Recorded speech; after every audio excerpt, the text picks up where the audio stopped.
Hello my dear friend, welcome back to our channel. तो आज की इस वीडियो में हम जर्नल अवेयरनेस में जो आपका ज्योग्राफी की जितने भी प्रीवियस ईयर के क्वेश्चंस हैं आईओए रिलेटेड, उनको हम करने वाले हैं। तो हम अपनी स्लाइड की ओर बढ़ते हैं। जो फर्स्ट स्लाइड पे हमारा जो पहला क्वेश्चन है वो दिया हुआ है, डैश चट्टान या धातु के बड़े टुकड़े हैं जो ज़्यादातर मंगल और बृहस्पति के बीच सूर्य की परिक्रमा करते हुए पाए जाते हैं। जो बृहस्पति और मंगल है उसके बीच सूर्य की परिक्रमा करते हुए पाए जाते हैं। तो क्या है वो? क्षुद्र ग्रह, एस्ट्रोनॉट शायद हम इन्हें इंग्लिश में बोलते हैं। क्षुद्र ग्रह जो है वो क्या है? वो चट्टान या धातु के छोटे छोटे टुकड़े होते हैं। छोटे छोटे टुकड़े जो होते हैं ये टूट चुके हैं, तो इनको हम लोग क्या बोलते हैं? क्षुद्र ग्रह बोलते हैं हम लोग इनको। ये आपकी शिफ्ट थर्ड में आया हुआ है 2022 में। उसके बाद क्वेश्चन है आपका नेक्स्ट, फोबोस और डीमोस हैं। देखिए, जैसे तो फोबोस और डीमोस दो नाम दिए हुए हैं, ये बताने हैं आपको क्या है। तो फोबोस एंड डीमोस आर, देखिए जैसे हमारी पृथ्वी है, ठीक है, अर्थ है, इसकी भी एक सैटेलाइट है। वो सैटेलाइट क्या है? मून। ठीक है, वो सैटेलाइट क्या है? मून, जो पृथ्वी की परिक्रमा करता है। इसी तरह फोबोस डीमोस भी क्या है? एक सैटेलाइट है जो मंगल के दो चंद्रमा है, मंगल की परिक्रमा करते हैं।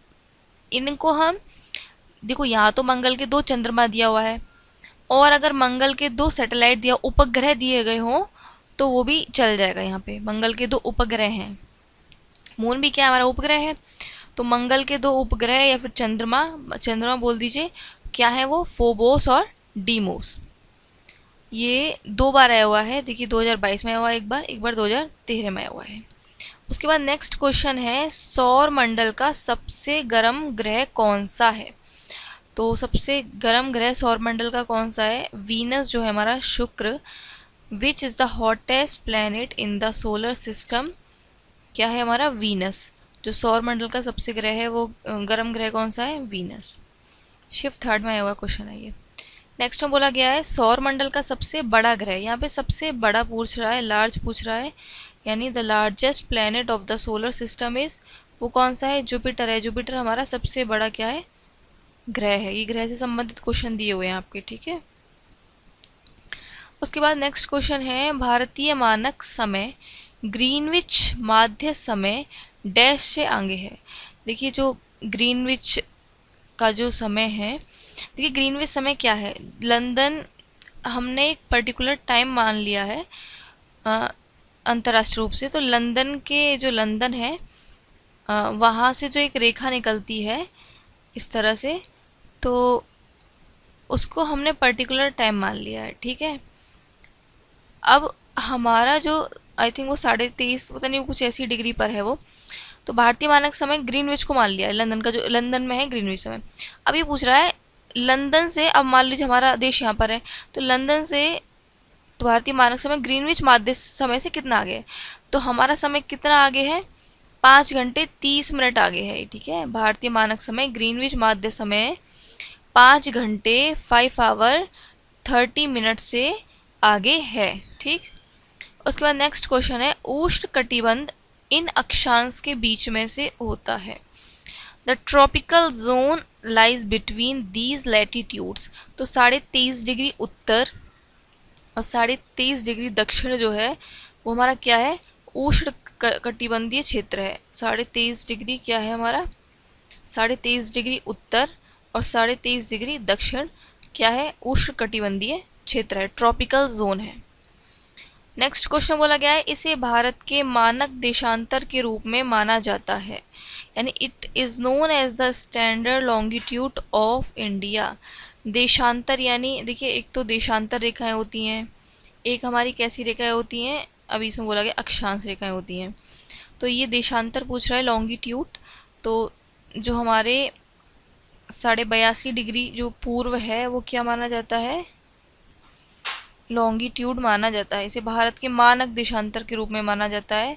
मानक देशांतर भारत का पूछा जाए तो 82.5 डिग्री पूर्व, 82.5 डिग्री ईस्ट जो हमारा क्या है वो मानक देशांतर है, भारत का बोला है, ठीक है। इसके बाद नेक्स्ट बोल रहा है, देशांतर कोणीय दूरी को मापता है।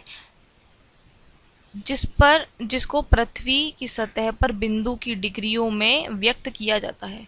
Longitude measure the angular distance which is expressed in degrees of a point on earth surface. तो आदि रेखा के पूर्व तथा पश्चिम, आदि रेखा के पूर्व तथा पश्चिम, इसका क्या है? राइट आंसर है। ये 2014 में आया हुआ क्वेश्चन है। इसके बाद नेक्स्ट है, इनमें से इस खाड़ी से होकर अंतर्राष्ट्रीय तिथि रेखा गुजरती है। अंतर्राष्ट्रीय तिथि रेखा जो है वो बेरिंग की जो खाड़ी है, बेरिंग जल संधि है हमारी, बेरिंग गल्फ जो है उससे होकर क्या है? गुजरती है। नेक्स्ट में बोला गया है, दो देशांतर रेखाओं के बीच समय अंतराल है। दो देशांतर रेखाएं होती हैं। The time is difference between two longitude line is, तो उनके बीच में कितना समय अंतराल होता है? देखिए ऐसे देशांतर रेखाएं होती हैं, एक अक्षांश रेखाएं इस तरह होती हैं, इस तरह जाल बिछा हुआ है, इस तरह संतरा होता है ना, उस तरह मान लीजिए। तो ये जो देशांतर रेखाएं, ये इनके बीच जो दो देशांतर रेखाएं हो गई, ये एक, ये इनके बीच कितना समय अंतराल रहता है? 4 जो मिनट है उनका समय अंतराल रहता है इनके बीच में। सबसे बड़ा बसा हुआ नदीय द्वीप डैश इस नदी पर स्थित है। तो सबसे बड़ा नदी द्वीप जो है वो किस पर है? ब्रह्मपुत्र जो नदी है उस पर है। ठीक है, ये 3 बार आ चुका है क्वेश्चन 2022 में, तीनों शिफ्ट में दे दिया 1 2 3। उसके बाद जो हमारा नेक्स्ट है उसमें बोला गया है, इंग्लिश चैनल डैश को अलग करता है। एक इंग्लिश चैनल, आपने ज्योग्राफी पढ़ी होगी तो इंग्लिश चैनल पढ़ा होगा। तो इंग्लिश चैनल किसको करता है? उत्तरी फ्रांस जो है उसको, उत्तरी फ्रांस से दक्षिणी इंग्लैंड जो है उसको क्या करता है? अलग करता है। The English channel separate northern France को किससे सेपरेट करता है? Southern England. ठीक, शिफ्ट 1 में आया हुआ 2022 में क्वेश्चन है। उसके बाद नेक्स्ट क्वेश्चन है, यह डेल्टा विश्व की सबसे बड़ी डेल्टा है। यह बांग्लादेश और भारत के दक्षिण एशिया क्षेत्र में है। देखिए विश्व की सबसे बड़ी डेल्टा बोल रहा है, विश्व की सबसे बड़ी डेल्टा है और ये बांग्लादेश और भारत के दक्षिण एशिया क्षेत्र में है। बांग्लादेश और किस में? भारत के दक्षिण एशिया क्षेत्र में है। तो गंगा डेल्टा है जो विश्व की सबसे बड़ी डेल्टा है और वो कहाँ पर है? बांग्लादेश और दक्षिण एशिया क्षेत्र में है। इंग्लिश में देख लें, this delta is the largest delta in the world. It is in the south Asia region of Bangladesh and India. तो जेंजिस या गैंगिस डेल्टा इसका राइट आंसर है। नेक्स्ट में बोला गया है, भारत में एकमात्र सक्रिय ज्वालामुखी द्वीप है। कुछ होते हैं सक्रिय ज्वालामुखी, कुछ होते हैं सुप्त ज्वालामुखी, यानी जो जिनमें से लावा नहीं निकलता वो सुप्त ज्वालामुखी एक तरीके से हैं। सक्रिय ज्वालामुखी आप समझ चुके हो, ज्वाला मतलब जिनमें से ज्वालामुखी वगैरह निकल जाता है। तो सक्रिय ज्वालामुखी जो है भारत में पूछ रहा है एकमात्र, भारत में एकमात्र है। तो कौन सा? बैरन द्वीप जो है, बैरन आइलैंड जो है वो क्या है? सक्रिय ज्वालामुखी है। विश्व का सबसे बड़ा कोरल रीफ तंत्र है। कोरल रीफ तंत्र कौन सा है? Great Barrier Reef. The world's largest coral reef system is the Great Barrier Reef. क्या है? विश्व का सबसे बड़ा कोरल रीफ है। उसके बाद नेक्स्ट क्वेश्चन बोला गया, हिंद महासागर का सबसे गहरा बिंदु इस स्थान पर स्थित है। The deepest point of the Indian ocean, Indian ocean की बात कर रहा है, हिंद महासागर की। ठीक है, आपने देखा होगा ज्योग्राफी में अगर आपने पढ़ी है तो Indian ocean is located at the place. तो हिंद महासागर का सबसे गहरा बिंदु किस स्थान पर? सबसे गहरा यानी सबसे जो गहरा होगा तो वो जावा ट्रेंच जो है उसका राइट आंसर है। जावा ट्रेंच पर क्या है? उसका राइट आंसर है। उसके बाद नेक्स्ट है,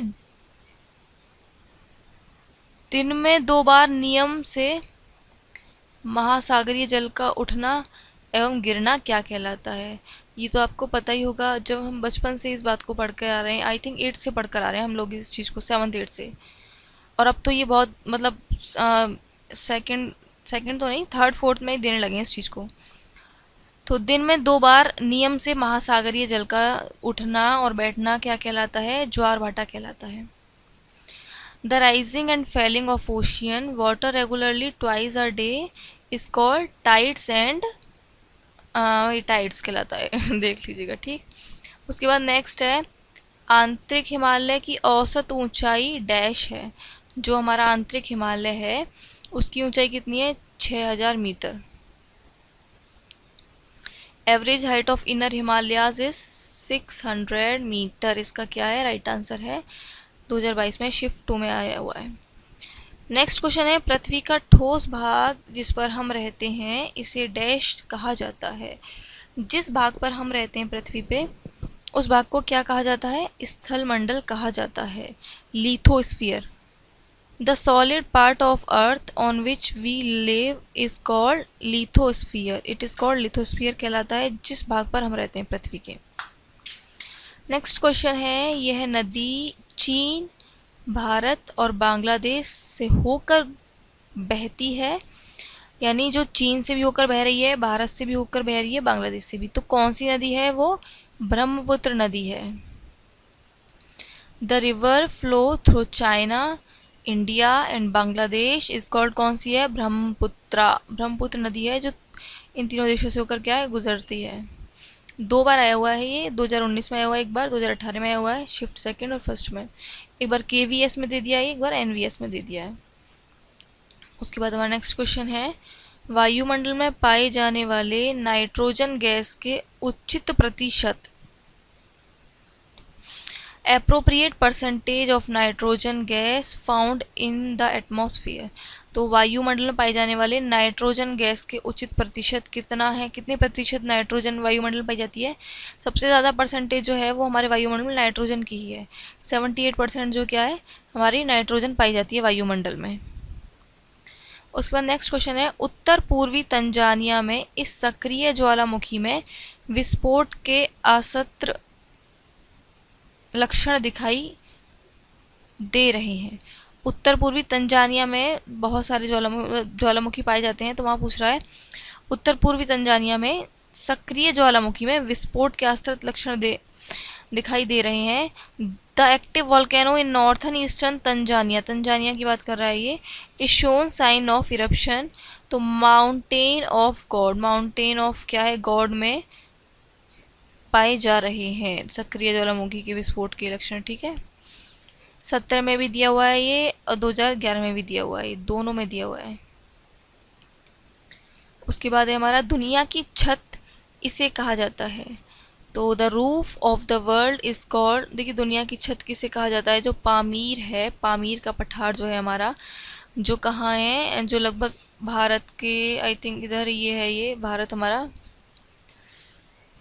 ये अच्छा नहीं बना, ठीक बना लेते हैं ढंग से।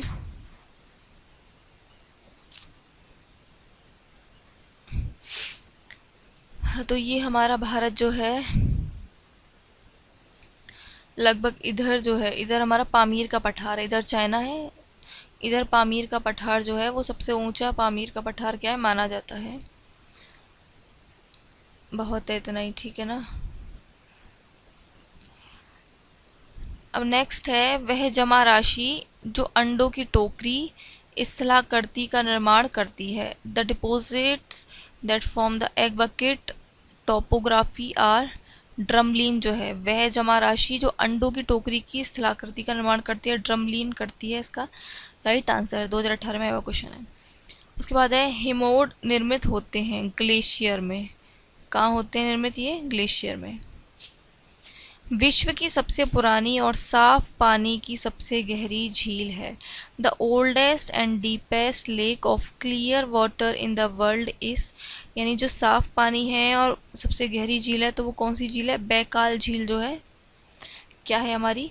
साफ पानी की झील है और क्या है? सबसे गहरी झील है। नेक्स्ट बोला गया है, दो समुद्रों को जोड़ने वाले जल के एक संकीर्ण खंड को कहा जाता है। देखिए ये आप जब ज्योग्राफी में पढ़ते हैं डीपली तब ये समझाई जाती हैं चीज़ें। जैसे जो दो जल है, मान लीजिए एक जल आपका इधर है, ठीक है, एक जल आपकी इधर है, तो दो समुद्रों को जोड़ने वाला जो पतला सा नैरो स्थान होगा, जो संकीर्ण खंड होगा, उसको हम लोग क्या बोलते हैं? स्ट्रेट बोलते हैं। क्या बोलते हैं? स्ट्रेट बोलते हैं। जो दो समुद्रों को जोड़ रहा हो और पतला सा क्या हो, वो संकीर्ण खंड हो। मान लीजिए यहाँ कोई देश आ गया, ठीक है, तो उसको हम क्या बोलेंगे? स्ट्रेट बोलेंगे। ये बात ध्यान रखनी है। बात ध्यान ये रखनी है कि जो दो समुद्रों को जोड़े उसको बोलेंगे हम स्ट्रेट, खंडों को नहीं बोल रही है। जो जमीन होती है ना, भूमि, उसकी बात नहीं कर रही है। नेक्स्ट क्वेश्चन है, पृथ्वी के वायुमंडल में स्थित ओजोन स्तर नियंत्रित करता है। तो the ozone level in the earth atmosphere control. पृथ्वी के वायुमंडल में स्थित ओजोन स्तर को नियंत्रित कौन करता है? पराबैंगनी जो विकिरण है, यूवी रेडिएशन है, वो क्या करती हैं? नियंत्रित करती हैं। नेक्स्ट बोला गया विश्व का सबसे बड़ा मरुस्थल है। विश्व का सबसे बड़ा मरुस्थल, the world's largest desert is Sahara, जो है वो क्या है? विश्व का सबसे बड़ा मरुस्थल है। 2014 में आया हुआ क्वेश्चन है ये। नेक्स्ट बोला गया है डैश में कॉक्स बाजार में दुनिया का सबसे लंबा प्राकृतिक समुद्री तट है। Cox's Bazar in dash has the world's largest natural बीच।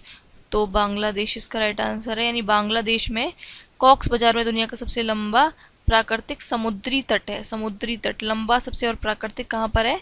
बांग्लादेश में। नेक्स्ट क्वेश्चन में है अफ्रीका महादेश का सबसे ऊंचा पर्वत माउंट किलिमंजारो। अफ्रीका जो है हमारा, तो उसका जो सबसे ऊंचा पर्वत माउंट किलिमंजारो है, इस देश में स्थित है। तो किस देश में पूछ रहा है ये? तंजानिया में स्थित है। Mount Kilimanjaro the highest mountain of the African continent is located in this country. Tanzania इसका क्या है? राइट आंसर है। नेक्स्ट पूछा गया है विश्व में चौथा सबसे बड़ा देश है। चौथा सबसे बड़ा देश संयुक्त राष्ट्र अमेरिका है। और ये किसकी दृष्टि से पूछ रहा है? आई थिंक क्षेत्रफल की दृष्टि से पूछ रहा है ये। The fourth largest country in the world is UN, यानी यूनाइटेड नेशन ऑफ अमेरिका, जो हमारा क्या है? राइट आंसर है, United state of America. Next हम बोल रहा है शहर को भूमध्य रेखा के निकटतम, शहर जो भूमध्य रेखा के निकटतम है, यानी भूमध्य रेखा के जो सबसे निकट है, the city which is closest of to equator is. भूमध्य रेखा के निकट सबसे शहर कौन सा है? सिंगापुर है। ठीक, भूमध्य रेखा ये वाली रेखा होती है हमारी, एक बीचों बीच से होकर जाती है, तो एक विषुवत रेखा होती है। ठीक है, तो भूमध्य रेखा से जो निकट है वो क्या है? सिंगापुर है। सबसे छोटा देश है, सबसे छोटा देश कौन सा है? क्षेत्रफल में पूछ रहा है। वेटिकन सिटी जो है वो सबसे छोटा देश है क्षेत्रफल की दृष्टि से। The smallest country in area is Vatican city. उत्तरी अमेरिका और दक्षिणी अमेरिका को मिलाकर विश्व में कुल डैश महाद्वीप हैं। हमारे उत्तरी अमेरिका दक्षिण अमेरिका को मिला दी जाए तो कितने महाद्वीप हैं? 7 महाद्वीप हैं। तो आज की वीडियो में हम लोग इतना ही रखते हैं। वीडियो अच्छी लगी तो लाइक करिएगा, शेयर करिएगा, सब्सक्राइब करिएगा। आप सभी का बहुत बहुत धन्यवाद। नेक्स्ट वीडियो में हम लोग आपके साथ मिलते हैं।